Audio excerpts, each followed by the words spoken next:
Hey everyone! Before we begin today's episode, I wanted to say thanks to our newest patrons, Carter Nation, Maddie, Kelly, Joe, and Alex. Thank you all so much for your support.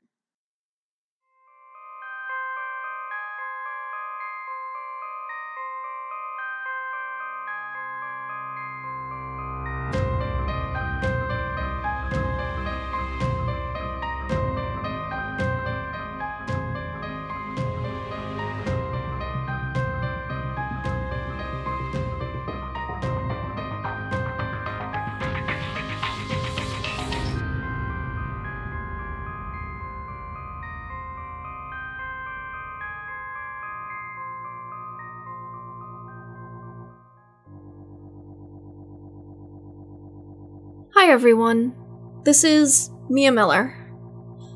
Ugh, God, this feels so weird. Okay, so yeah, it has been a while. More than a year since Annie, since Lucas and I, I haven't gone back out in the field since Lucas left. I thought about it, but honestly, I didn't see the point. I had seen so many people get hurt, and I knew they weren't all my fault, but some of them were. Maybe the world would be better off if I kept to myself. So I went back home. Just me and Fritz. I went back to a boring, dead-end job and a shitty little apartment. Ugh. Oh wait, damn it. Sorry, Lucas didn't like to swear in these things. But yeah, I was back home. In my spare time, I decided to edit the footage we still had, and released those last 2 episodes. It took me months to learn to edit, since Lucas usually did that side of things. But I still thought people should know what happened. How it ended. And it's been just about a year since I finished those, and I've done nothing with my life in the meantime. At this point, you may be asking yourself, why am I recording this? Well, for one thing, I do actually kinda miss it. We really did do a lot of good out there, and I can't just quit every time things get hard. I'm sure Annie wouldn't have wanted that. But also, there's been a big sighting. Well, sightings. UFO, lights in the sky, and some sort of 10-foot tall monster. I know my grandfather wrote about encounters with aliens. Well, things that could be aliens. But Lucas, he was always adamant they were aliens. And I know how much he wanted to find one himself. So, I thought I would do this for him.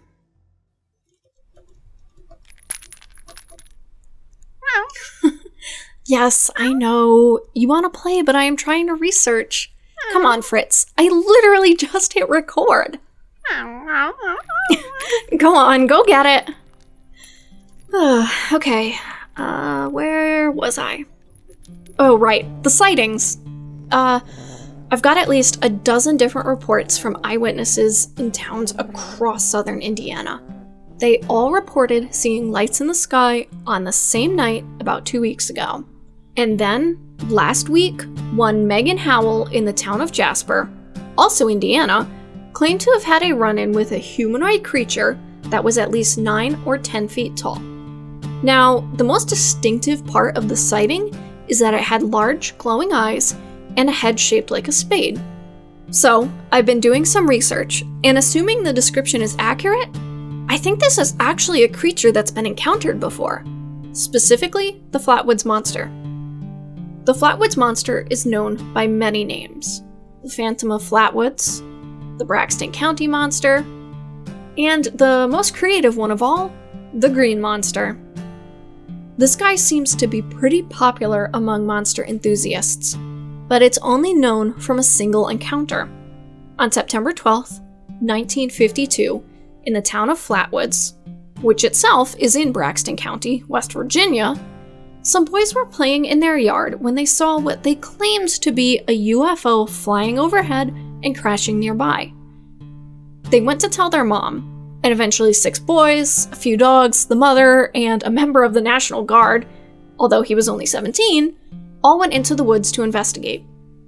Witnesses claimed the area was covered in a mist that hurt their eyes and noses. Undeterred by that, amazingly, they went deeper into the woods and found a pulsating ball of fire nearby, presumably the crashed ship. And close by were 2 smaller lights, the eyes of a creature. Shining their flashlights on it, the group described the being as at least 10 feet tall, with a green body and a red face. It had 2 humanoid arms with clawed hands, and from the waist down had basically a dress. Its face was bordered by a cowl the shape of a spade, like on a playing card. I'll give it this, it's definitely one of the most unique looking creatures I've ever seen. It started gliding silently towards them, before moving back towards the fireball, or ship or whatever. And at this point, everyone ran away. The prevailing theory, and probably what I would have believed were it not for this recent sighting, is that the lights in the sky were actually just meteors, because they had been reported in the skies at that time. And as for the monster itself, well, it might have just been an owl. Skeptics claim that the head of the monster was actually the body of an owl sitting on a tree branch, and the body was a bush or something that just happened to line up with the owl and create the illusion of a large creature. The claws could have been the owl's talons, and when the creature moved silently towards them, the owl took off, and owls fly silently. Now, like I said, this is all totally plausible. Maybe that's what happened in 1952, and maybe something similar coincidentally just happened again last week. But, well, a few people tried taking pictures of those lights, and they couldn't be captured clearly. That sure sounds like the fog. And we know there are large flying cryptids out there. The Piazza, the Thunderbird, the Rock. This could be one more with, I don't know, extreme bioluminescence? Or, yeah, an alien ship. Of course, Jasper isn't really anywhere near Flatwoods, which makes sense. If it's a giant flying creature, it could have a huge territory. And if it were some sort of craft from another planet, well, it could fly anywhere. And if I'm being totally honest, I'm fine not having to go to Flatwoods.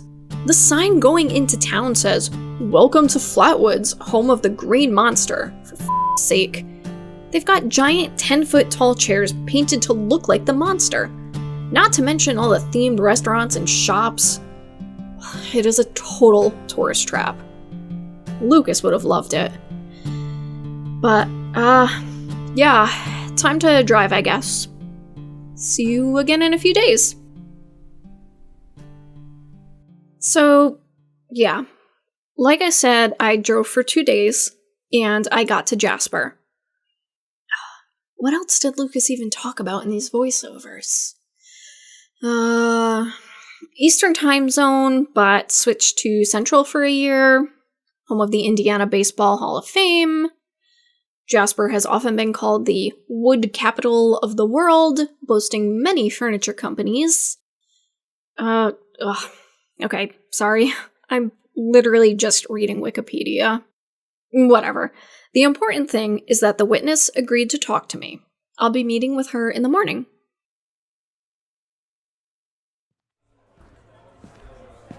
Hi, Megan? Yeah, are you Miss Miller? Mia's fine. Right, of course. So you wanted to hear my story? Yeah, whatever you can remember that you're comfortable telling me about. Okay, I can do that. So I work at the Buffalo Wing place on the edge of town. I was working at clothes, cleaning up, so maybe like 10:45-ish. I was taking the trash to the dumpster out back, and I heard this beeping. There's a lot of trucks nearby, but it usually quiets down before then. I started looking around, and then I finally saw the monster around the trees. Would you mind describing it for me? If you can remember what it looked like? Sure, right. Yeah, I can remember it. Don't know how I'd ever forget. It was big, way bigger than a person. How big are we talking, if you had to guess? Well, it kind of ducked under a tree branch at one point, and I tried measuring it the next day, and the branch was up almost 8 feet high, so it had to be taller than that. Okay. And you said you remember what it looked like? Yeah, this is gonna sound ridiculous, but it kind of looked like a person in a skirt. I didn't see any legs, but from the waist down it was like a tube. Not like solid, though. I could tell it moved like fabric. You couldn't see any legs, so did this skirt reach to the ground? No, it flew. Well, not flew, but more floated. You know how, like, hoverboats, they float above the water, but they can't actually move up or down? It was like that. So it hovered at a fixed height off the ground? Yes, exactly. Okay. What else? It had 2 long, thin arms and a big head. It was rounded, but came to a point on top, and its eyes were glowing. Could it have been eye shine reflecting off a nearby light? No, they definitely glowed. Sometimes they would get brighter or darker, like a dimmer switch. Huh. Could you make out any more details? What it looked like? No, not really. But I think it was holding something. I think that's where the beeping was coming from. It would wave its hand back and forth and then look at it. Almost like... What do you call those things that measure radiation? A Geiger counter? Right, a Geiger counter. It reminded me of that. So you're saying it was, what, measuring something? Or maybe like a metal detector. It would move a few feet, wave its arm around, wait a minute, then move again. I was too scared to do anything, so I just stood still and watched it for a few minutes. It must have moved deeper into the woods because I couldn't see it anymore. You think I'm crazy, right? Well, it's certainly unlike anything I've ever heard before, but I definitely believe that you saw something. Thanks so much for your time. No problem. Up until this point in my life, even with everything I've seen, I honestly still didn't know if I could believe in aliens. I certainly didn't want to. The chupacabra, that Enfield creature, even the Mothman. I could explain them all away. They were just examples of extremely divergent evolution. Something that mutated so much that it didn't resemble anything else on Earth.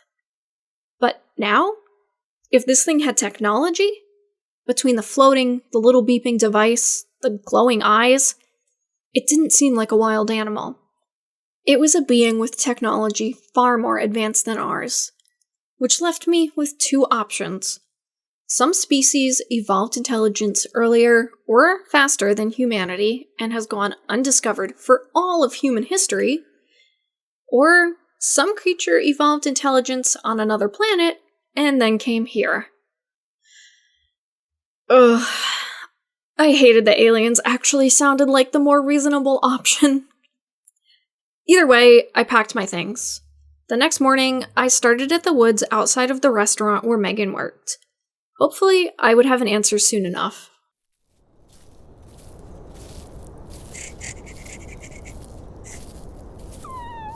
Alright, Fritz, you're gonna have to behave yourself, okay?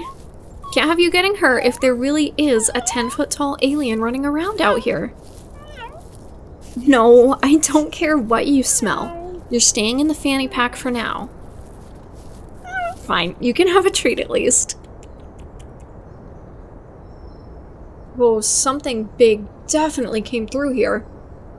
Hopefully it won't be too hard to track.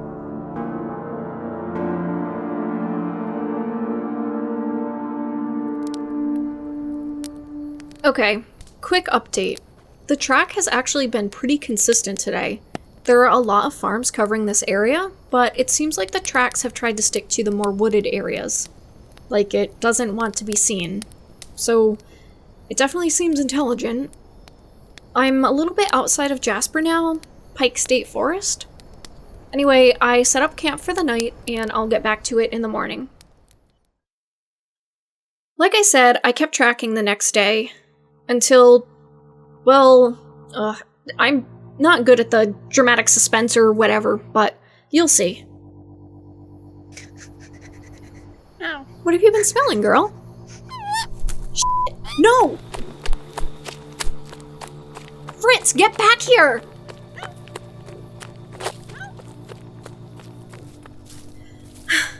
Oh, Lucas. Hey, girl. Missed you too. Mia? Long time no see. Ma'am, I'm gonna have to ask you to... It's fine. She's cool. This is Mia Miller. Mia, this is Agent Delano. Hi? Carter's granddaughter? I've heard a lot about you. Wasn't expecting to see you here. I could say the same. I take it you're looking for the Flatwoods monster too? Yeah, actually. Mabel, this is nice and all, but we can't let a civilian tag along. You can drop the code name. She knows who I am. It's protocol. Right. Well, listen, we've both tagged along as civilians before, and she was offered membership just like I was. Check in with Sawyer if you don't believe me. I'm sure he'll give it the go-ahead. All right then, I'll be right back.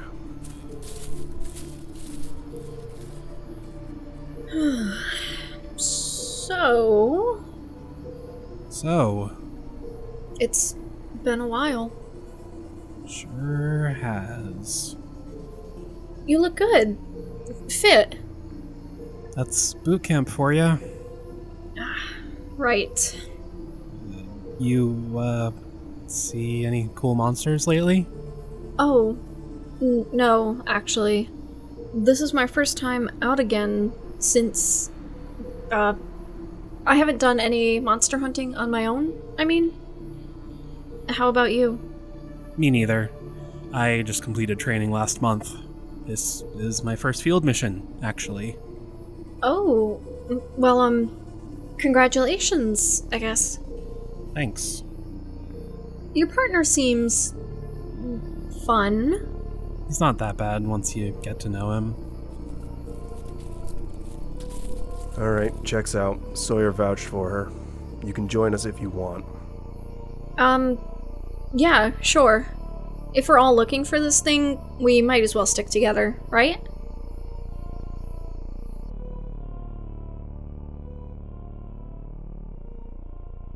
That was easily one of the most uncomfortable conversations of my life. But it was good to see him again. It seemed like he wasn't sure how to feel about running into me. To be fair, I wasn't entirely sure either. But at least, it didn't seem like he hated me anymore. So, that was good. Anyway, after getting Fritz secured again and making sure Agent Delano didn't take too good a look at how many legs she had, we got back on the trail of the creature. Lucas still wasn't as good at following tracks as I was, but he was definitely better. The Ordo must have been training him. Delano insisted on taking the lead though, so Lucas and I mostly hung back and followed him. You must be excited. I guess so. You guess? Lucas, how are you not more excited? You know this thing is probably an alien, right? Yeah. Never thought I'd hear you say that. But yeah, obviously I'm excited. I just didn't want to make a big deal out of it. You know, I did get a briefing before we came out here. OSG actually fought this thing last time. Calling them OSG now? Yeah, it's what we call ourselves. So they were in West Virginia. Yeah, you did some research. I did. Did you see the reports about the gas? The mist that burned people's eyes? Yeah. That was them. Bullets weren't effective, so they tried using gas. Charming. They never got a confirmed kill, though, and they never found a body. So this could be the same one. Maybe it died after it got away. This could be a friend out for revenge. Oh my god, I totally didn't mean anything by that. I know. Oh, hey. Thanks for not mentioning my you-know-what to you-know-who. Of course. Wouldn't dream of it. We continued to follow the trail left by something large moving through the forest. By the early evening, we decided to take a short break. Given that the creature supposedly had glowing eyes, we thought we might have better luck seeing something once it got dark out. So we got a little sleep, then headed back out once it was fully dark.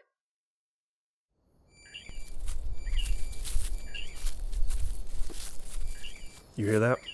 Beeping. Must be close. Alright, you go that way. I'll head this way. Hopefully, we'll catch up between us. You got it.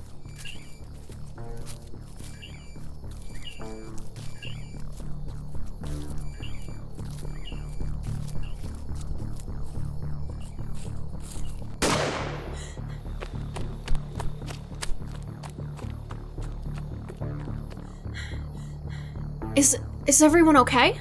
Did you get it? No, I missed. Are you sure? Yeah, its eyes definitely glow. I could see the lights moving as it got away. Damn.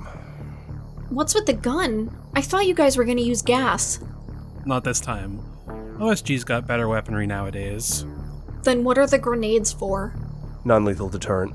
OSG came up with them. Kinda like tear gas, but stronger. Could come in handy. The beeping sound had stopped, but now that we knew it was close, we kept looking until almost dawn. Eventually, though, the trail went cold. So we decided to finally get some sleep and pick back up once it started getting dark again. I managed to fall asleep, but only an hour or so later I was abruptly woken up. What? Shh! Quiet! What's going on? I needed to wait for Delano to fall asleep. Pack your things quick. We need to go. So I packed as quickly as I could without making noise, and Lucas led me away from the camp. He wouldn't talk again until we were far enough away that Agent Delano couldn't hear us and wake up. Okay, this is probably good. Lucas, what in the hell is going on? I saw it. Yeah, I know. No, I lied to Delano. Wait, really? Yes, it's an alien. Weren't we already thinking that? I did, but big head, big eyes, it's a gray alien. Like, the popular alien? The one that abductees always claim to see? Yes. I thought they were supposed to be like human size, or smaller. Isn't this thing like 10 feet tall? You don't understand. It's like a machine, an exosuit. The pilot, the gray, was in the chest cavity. When I found it, it didn't notice me. I don't know what it was doing, but the chest, the cockpit was open. I had a perfect shot. I aimed at it, crosshairs on its forehead, but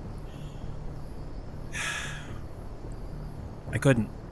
I couldn't do it. I'm not a killer. So the gunshot? I didn't want Delano to get it, so I fired into the air. It scared it away, thankfully. It closed back up into the suit and floated away. Wow. It definitely wasn't dangerous. Well, okay, it might be dangerous, but it wasn't threatening or aggressive. I think it's looking for something. Yeah, I was getting that vibe as well. Let's see if we can help it. What about Agent Delano? He doesn't need to find out. I was exhausted, but we did our best to find the trail again. I started to wonder if this thing needed sleep like we do. My powers weren't helping at all, but we kept at it. Eventually, though, we finally found signs of it again, and before long, we heard the beeping again. We got closer until we finally saw a large, dark shape moving through the trees. Are you sure about this? Absolutely. I want to try and gain its trust. Then what? No idea. Hopefully we can help it somehow. What if it doesn't want help? What if we can't communicate with it? That's why I've got backup. We'll figure something out. I come in peace. Really? While I stayed back, Lucas put his gun down and approached the figure cautiously. When he started to talk, it turned. And this time, it didn't run away. Maybe it recognized him from the night before. Maybe it knew, somehow, that Lucas was trying to help. Either way, it stooped over, slowly. Sure enough, like Lucas said, the suit's chest opened up, revealing an alien nestled within. You know the scene from Men in Black where the guy dies and then his face pops off and there's an alien inside. Not that this alien was tiny, but it reminded me of that. Lucas took a step closer, and the alien reached out a hand. Its real hands, not the machine's. It touched Lucas's forehead, and he gasped. Yeah, we want to help. You mean Agent Delano? We left him sleeping. His people, they want to hurt you. Okay. Yeah, Oh my god! I know it sounds cliche, but for a moment, everything seemed to slow down. I looked behind me to see Delano, standing with his gun raised. I turned back to Lucas and ran.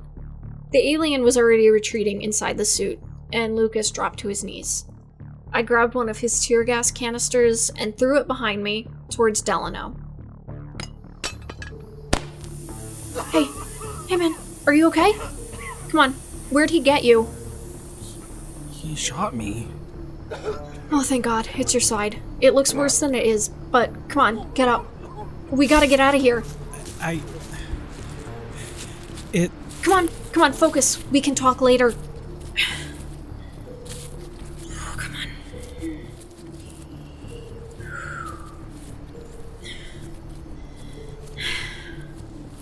Alright, you need to sit. Here. Okay, now hold still.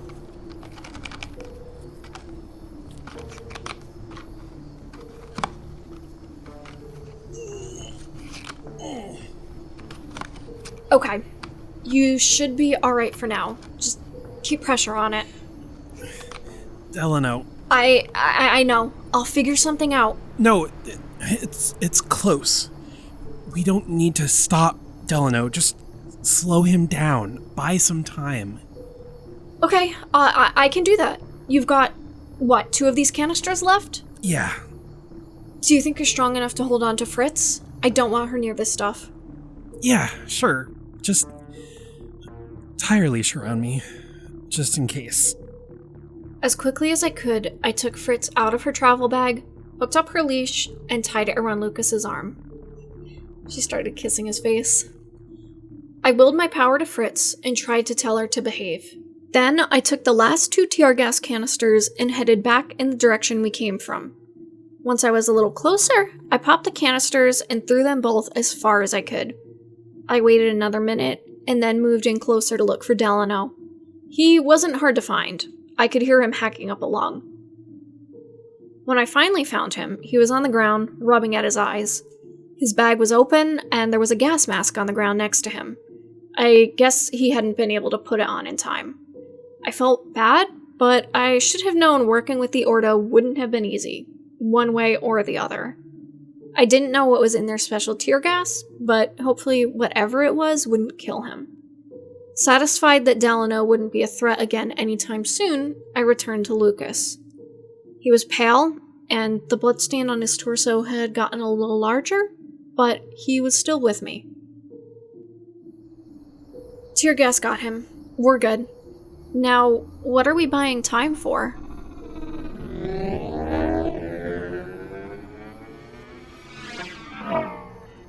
Oh my God. That was a UFO? No, No? not unidentified. It's an alien ship. So the Flatwood, the alien, was that its ship? It got out safe? Yeah. Okay then, in that case, we really need to get out of here. Yeah.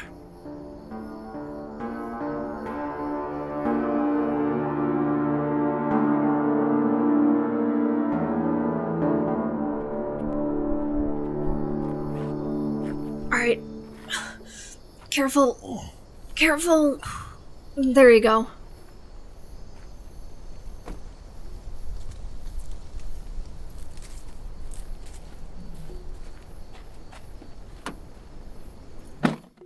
Oh, here. Haven't held a microphone in a while.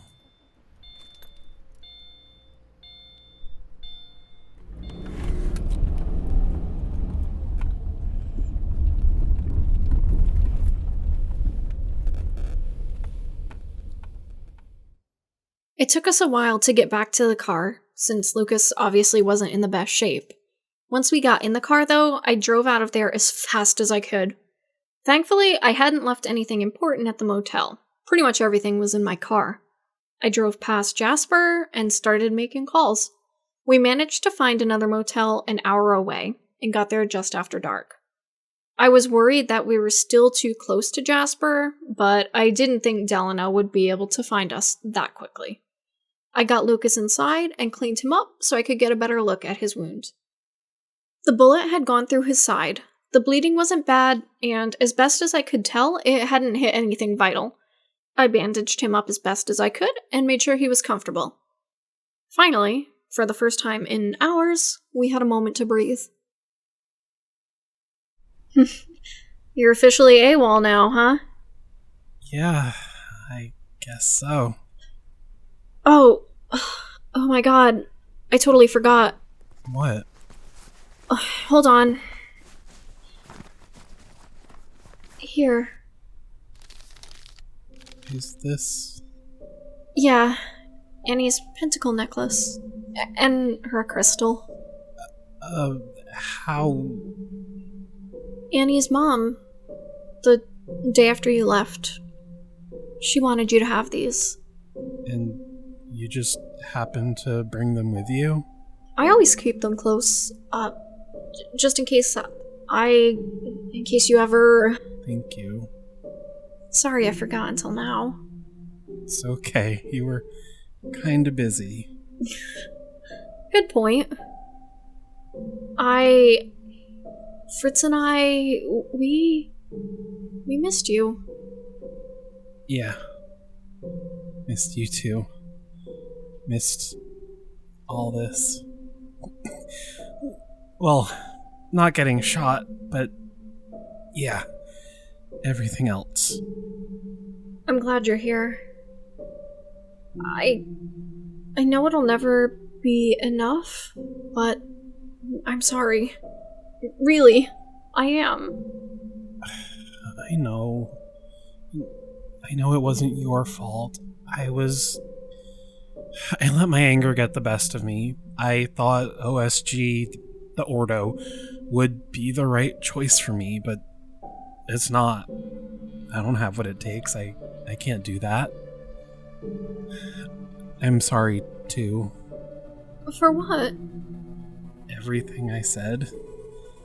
Before I left, I said that I never knew your grandfather. He was just some old guy I never met. That's not... I was wrong. I realized I read so many of his journals that I basically did get to know him in a way. Thank you. But you don't have to apologize. You were mad. I know how tough it was. But losing Annie wasn't easy for me either, you know? I know. She always liked you. Right from the start. No, when Annie died, I sensed it, you know? Everything she felt. Sadness, pain, confusion. Oh, God. No, that must have been... I can't even imagine. I am so sorry. Well, it's not like we had time to talk about it. For the record, I'm not telling you this to make you feel bad. I thought you should know. I had no idea. I shouldn't have left. No shit. But you're back now. Right? Right. It's just not fair. God, I miss her so much.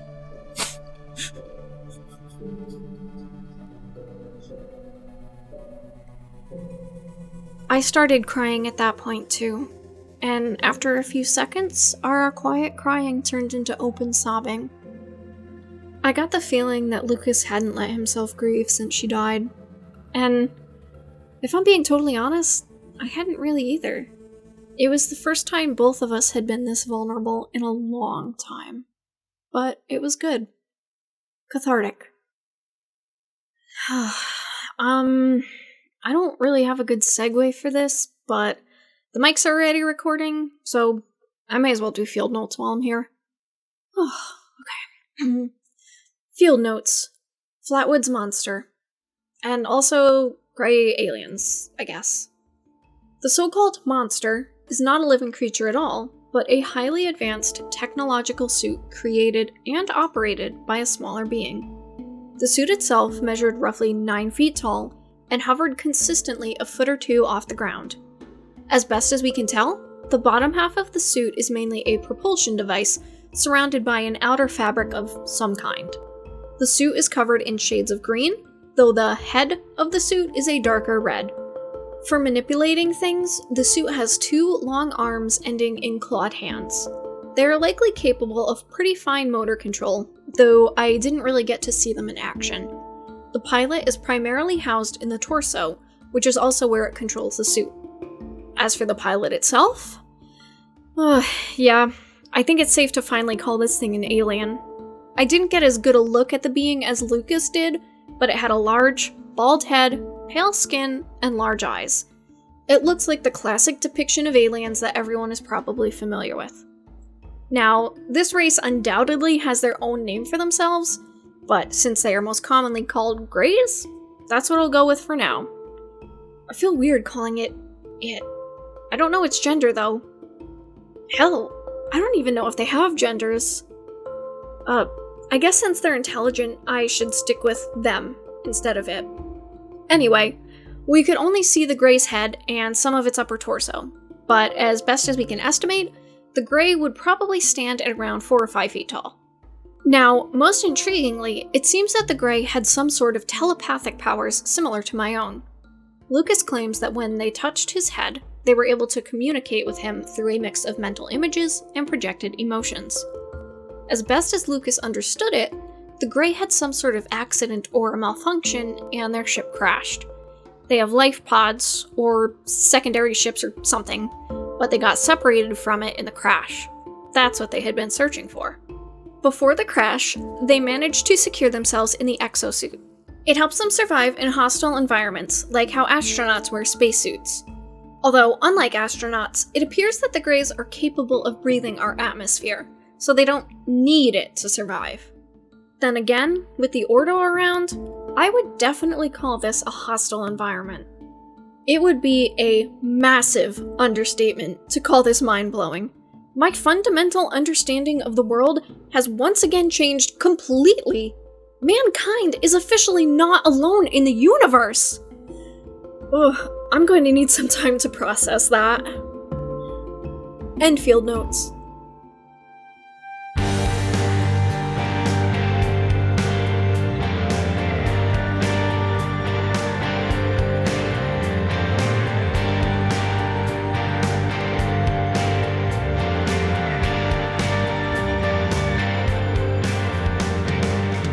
The Cryptid Cases has been a production of Little Giant Monsters. Find out more about us at littlegiantmonsters.com and by searching for Little Giant Monsters on social media.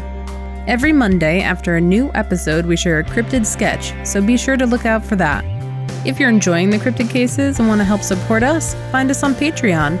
Rewards include behind-the-scenes content, early access to episodes, and access to our Discord.